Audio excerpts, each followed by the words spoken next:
Like, if you want to get yourself in the right spot, you've got to find yourself in the position of being the creator. The creators create, the contributors contribute. You wonder why there's a bigger and bigger gap between those that have and those that do not have?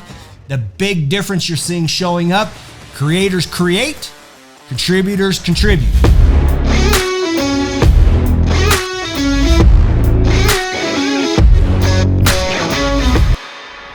All right, it's another Rags to Riches Secrets podcast. Today, we're talking about stop giving away your power. Now, you might be, Mike, what do you mean that I'm giving away my power? Like, why would I ever give away my power? Why would I ever do that? Well, that's what we're going to discuss today, because whether you do or you don't know that you're doing it, it's probably happening. But as soon as we point it out to you so that you can see it, as soon as you can see it, you can fix it, correct it, and then retake that power back and put it back into your camp. Now, why might you be interested in doing this? Because as soon as you start pulling this power back to your side of the fence, this is where you're going to find power to increase your prosperity. This is where you're going to start finding the ability to grow your wealth. This is where you're going to start finding ways to make a bigger impact and a bigger dent in the world. But you can't do it without power. And so, like, I've had to discover this. I've had to learn this. And rather than you having to go to thousands of conferences and having to study tons and tons of books, I'll just take and I'll bring it to you. I'll bring to you the real life example so that you can immediately implement it into your own life. Okay, so what we're going to talk about is, number one, there's 3 levels of accountability. The level of accountability I'm talking about isn't like something happens to you and you're like, oh, it's not my fault. Or something happens at work and you're like, oh, it's not my job, I don't have to solve that. We're talking about level 3 accountability. This is how you solve problems and get stuff done. So on a level 3 accountability, the big question you ask yourself is, what did I do to contribute to the outcome that we got? You ask yourself that question. Because as soon as you start asking that question, what did I contribute to the outcome of that result? You then start asking a better question of, how can I prevent this from happening in the future? What thing could I do different? Does that make sense? Like, there was all these guys, it was like a fraternity party or something. All these guys, they went up on top of the roof. And these guys are up there and they're smoking and stuff, and all of a sudden they're breaking out weed and things. And then there's a couple guys in there, and the one guy's like, you know what? I'm not going to have anything to do with this. Not only am I not going to smoke it, I'm not going to have anything to do with it. There was another one of his friends. He had 3 friends with him, okay? The one said, I'm not going to have anything to do with it. I'm out of here, gone, leaving, that's it. The other friend, he was kind of undecided. So he had the third friend who spoke up and said, you know what? I'm just going to stand in the circle. I'm not going to participate. I'm not going to even breathe this stuff in. I'm just going to pass this stogie or whatever on to the next person. And so all 3 of them had in their mind that they were not going to participate.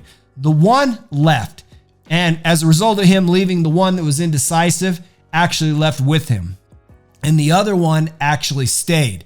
Well, as the 2 were leaving, they were actually going down the stairs, and they actually passed a group of police officers, a squad, coming up to the top of the stairs, coming up the stairs. They went out there and they actually busted everybody. So the one that actually was not participating, but he was in proximity, actually reaped the same consequence. And now you might say, well, that's not fair. Well, maybe not. But you've got to ask yourself, what did you do to contribute to it? Was there something that you did that put you in proximity to the problem? Like, were you driving too close even though somebody else rear-ended you when you stopped? Okay, now you have to ask yourself, what did I do to contribute to this? Once you start asking that question, you've got to notice what happens. As soon as you ask that question, you pull the power back to your side, which gives you the ability to make a choice. See what I'm talking about? The ability to move forward has everything to do with your ability to choose and to be accountable for the outcome that happens, even though you do not believe it's your fault. I've ran into this exact same problem. I have an installment partner that I'd been using that could not fulfill all of my sales. So as a result, I have customers canceling and not wanting to be involved. So I asked myself, what is it that I'm doing that's contributing to the problem? Is it my job to manage installations? Is it my job to handle calling the customer to coordinate events? Is it my job to pay for permits? And the answer to all those is no. But I asked myself a better question. What can I do to close this gap and solve the problem? So in the end, I actually took over the operations. I actually terminated the relationship in the sense of driving or giving them new sales and building my own business that can actually fulfill all of it, okay? I took on the ownership of operations, but it gives you the ability to make a better choice. So this is it. We're going to cover the 6 steps. This is level 1, or this is the very first one on the rung of how to take back your power, okay? Which is just level up to level 3 accountability. Always ask, what did I do to contribute? Because as soon as you did, you can make a new choice. Okay, we're on to lesson number 2. This is what it is. The more I learn, the more I earn, okay? You will never make more money than what you think you are worth. And you're like, wait a minute, Mike, what do you mean I will never make more money than I think I'm worth? Okay, Tai Lopez said this to me. In fact, he goes, the more I learn, the more I earn. And let that sink in. Like every time I go to a conference, like you could say, Mike, why do you keep going to these conferences? Mike, why, like, are you too dumb? Do you not get it? Are you not learning? What part of the lessons have you not gathered? And the thing is the more I go to these events, the more conferences I go to, the more books that I study, the more information I gather, it allows me to sharpen the saw so that I can make better decisions. So the more I learn, the more I earn. But then you've got to get into your head and understand, like, if you don't believe that you're worth making $1 million a year, or 10 million a year, or 100 million a year, or whatever it is, your mind will actually condition you to get that result. So the more you understand your body, or the more you understand your mind, the more you can take and start fabricating into existence like the wealth that you want. Let me give you an example, okay? There's only 2 real types of people in this world, okay? There are the ones that create money, and there are the ones that contribute, okay? You have to ask yourself, what side of the fence are you on? What do I mean? Okay, like somebody builds a product, somebody designs something, somebody invents something, okay? They actually created an opportunity or created a product. Their customers actually turn around and give them money for their product. They are a contributor. Like if you want to get yourself in the right spot, you've got to find yourself in the position of being the creator. The creators create, the contributors contribute. You wonder why there's a bigger and bigger gap between those that have and those that do not have? The big difference you're seeing showing up, creators create, contributors contribute. And you say, well, I think I want to prosper. All right, let's level up the mind. Let's level up our thinking and discover how to become a creator. Prosperity is grown in the area of creativity, creating of products. Now, we can go through this at a later podcast, and I'll start going through and showing you how to create a product or invent something. There's ways to do it, okay? But understand that you have to understand what side of the camp you're in, because until you get out of denial and realize that you are not a creator and recognize that you're a consumer, you will then discover that you have the ability to flip those and get yourself into the camp of creativity where the wealth and prosperity are. Boom, shakalaka. Okay, we're on to number 3, mindset. You might say mindset is more of a condition of the body than necessarily just what's in your mind.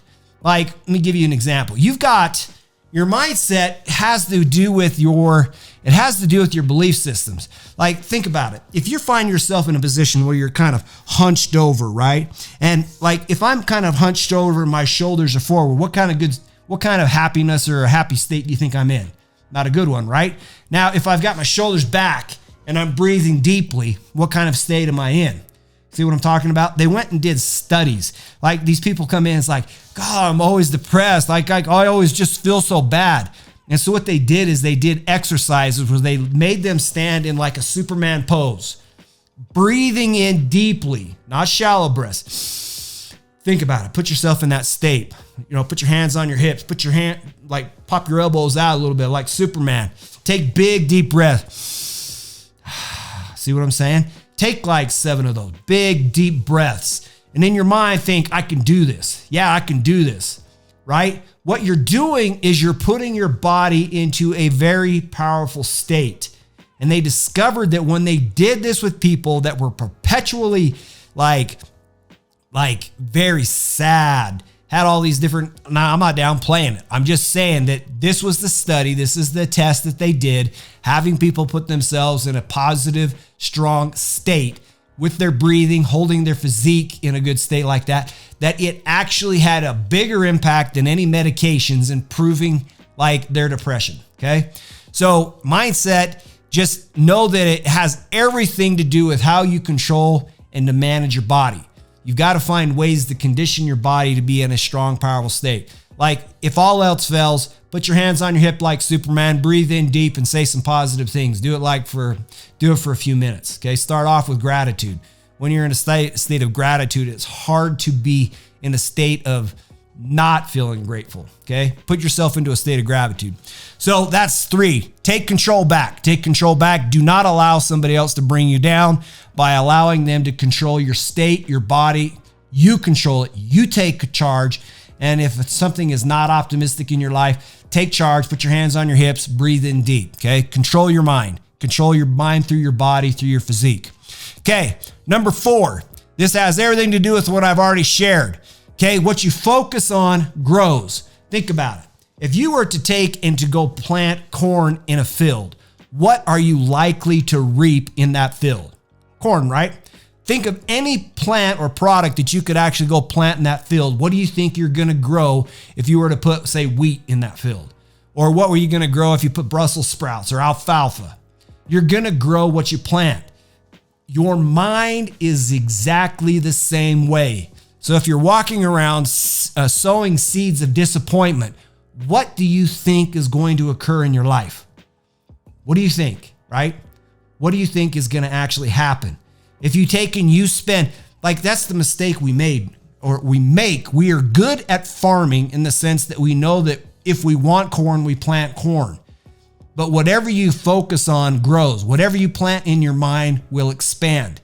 So if you put unhappy thoughts, misery, you are going to allow those things to expand. And next thing you know, you're going to look around and you're like, man, why does everything suck? Why is it every time I pick up a stick, I get to poop, right? Why does my stick always have poop on it?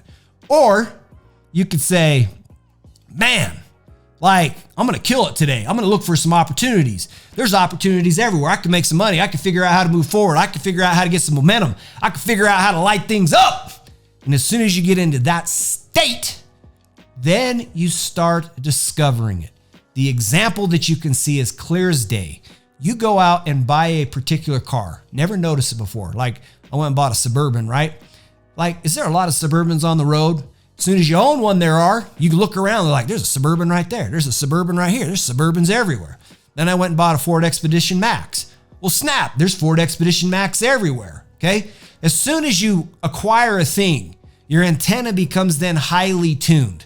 Like, what do I mean by this? Give you another example. You could be in a crowd of people and somebody could say, Bob, guess whose heads turn?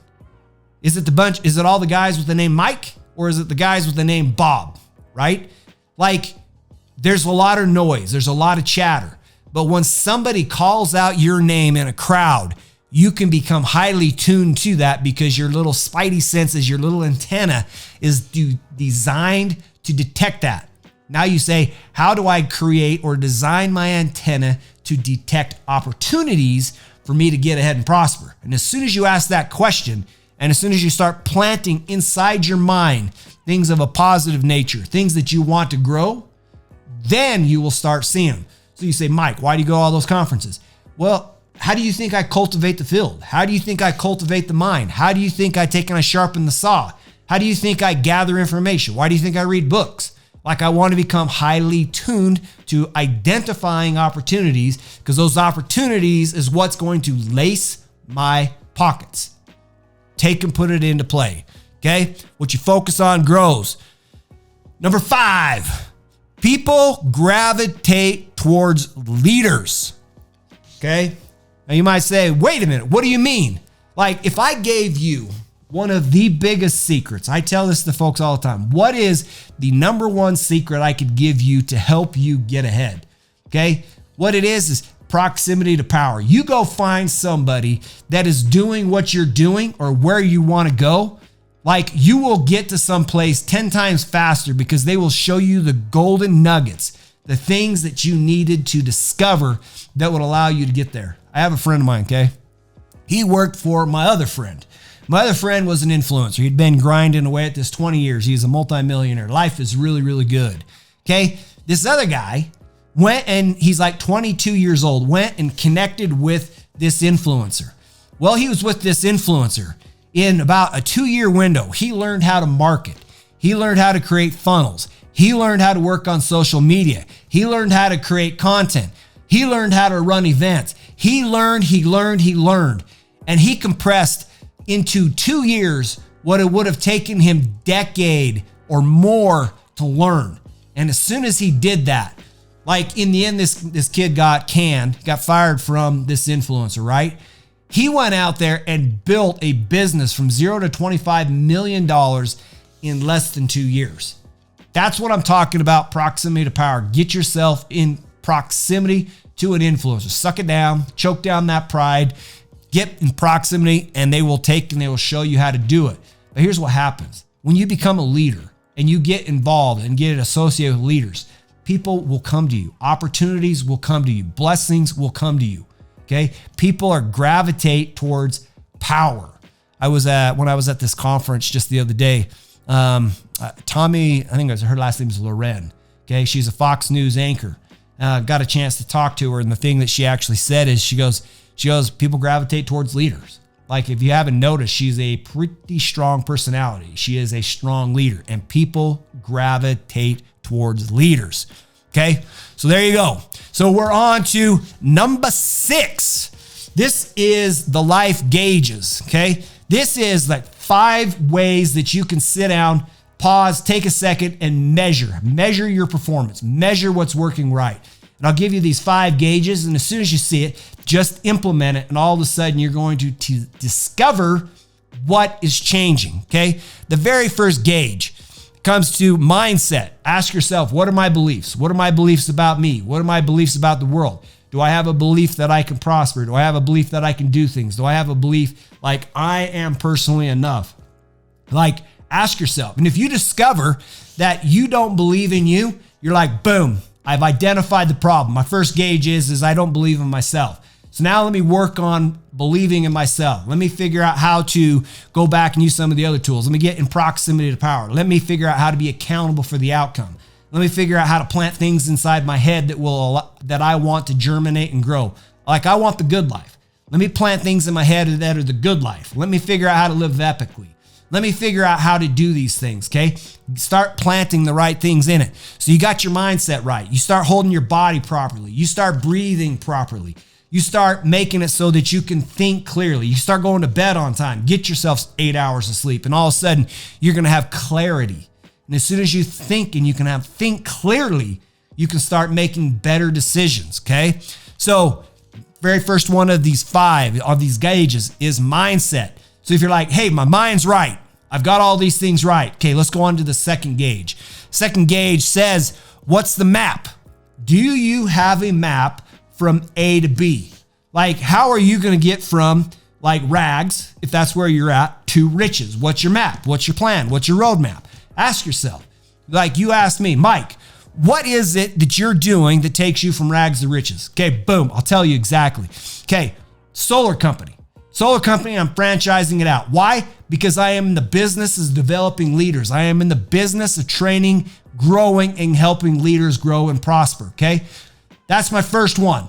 That one right there is a business opportunity that is in a marketplace that has massive momentum. That's one map. Okay, map number 2.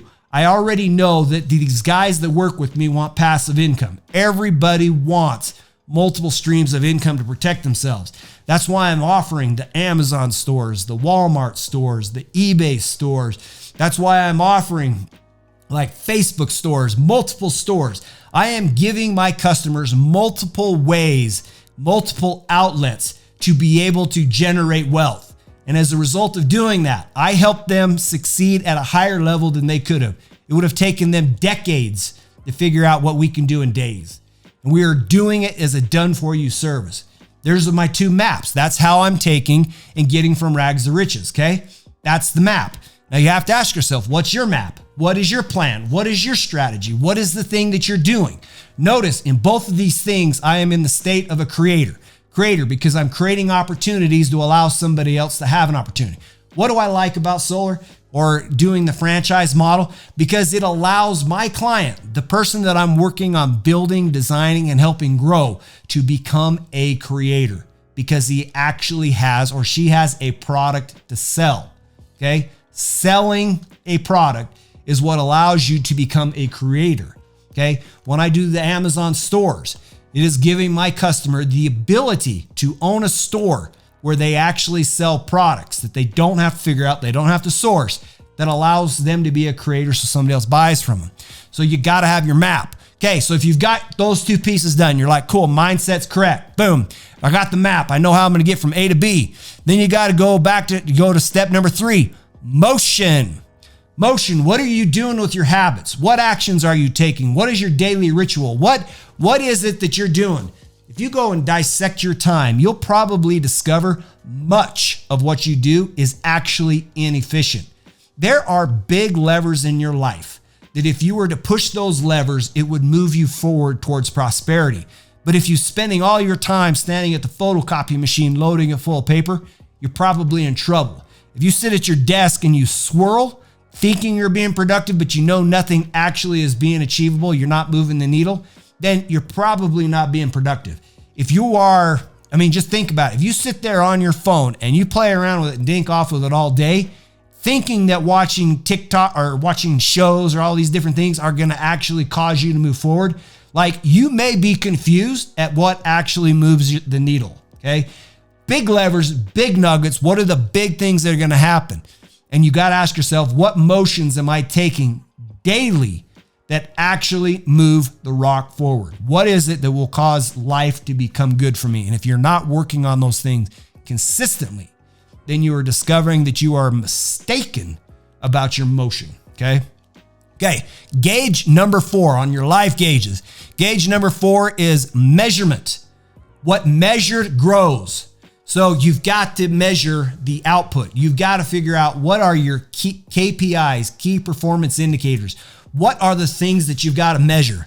My friend Russell Brunson, he told me, he's like, look, Mike, he goes, the big indicator for us is how many leads a day are we generating? Because if I'm not generating leads, I'm not generating opportunities. I'm not generating opportunities. There's no way that the cash is going to come in at the back end.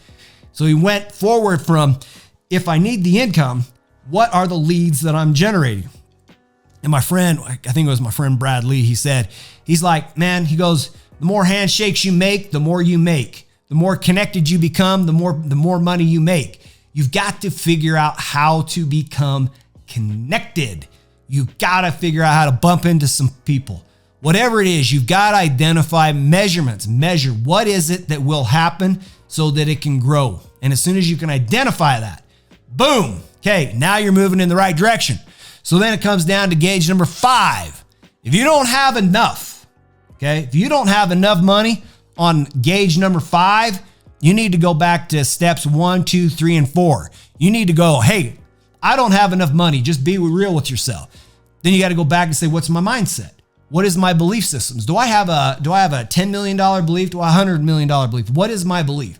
Because if you believe that you're only worth $100, you're going to get paid what you think you're worth. You've got to position yourself to say, what is it that I believe? How is it that I carry myself? How is it that I hold my body? What is it that I'm doing with myself? Then you go back and say, what's my map? What's my map from A to B? Because if you're working on a level 1 opportunity, meaning an opportunity that's like bagging groceries, believe me, if you're bagging groceries, you are not going to join the $1 Million Club, okay? You've got to ask yourself, what map do I have? That's why I say get in proximity to power. Get in proximity to somebody that can show you the skills, cut the time in half, and allow you to level up, okay? Then you're going to go back and say, what habits, daily habits or rituals do I have? If you have habits that do not support putting more money in your pocket. Now you've got to figure out, well, I got a choice. I'm taking back my power. I'm making my own choices to be able to grow out of this predicament. Okay. And then you're going to go back and then you're going to start measuring. Am I making a difference? Am I getting better?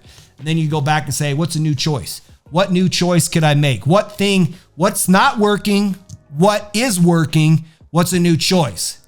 That's a simple game. Not working, working. Get yourself out a whiteboard. Get a whiteboard out.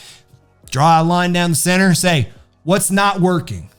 Then write in what is working. And then in the next column, say, what's my new choice? If you become tremendously good at that. I have a friend, Jason Harward. He is doing $100 million a year. And his favorite game is working, not working, new choice. That's it. That's what he does. Writes it down, working, not working, and then he makes new choices. But he became proficient at it so that he can consistently make new choices that will allow him to learn and to level up. Boom. Those are the rags to riches secrets. These are the tools that will take and implement all 6 of these. I gave you 6 tools, and then I broke life gauges, the very last one, down into 5 steps so that you have tools to measure to see if you're actually moving forward, okay? That is another rags to riches secrets, and I will talk to you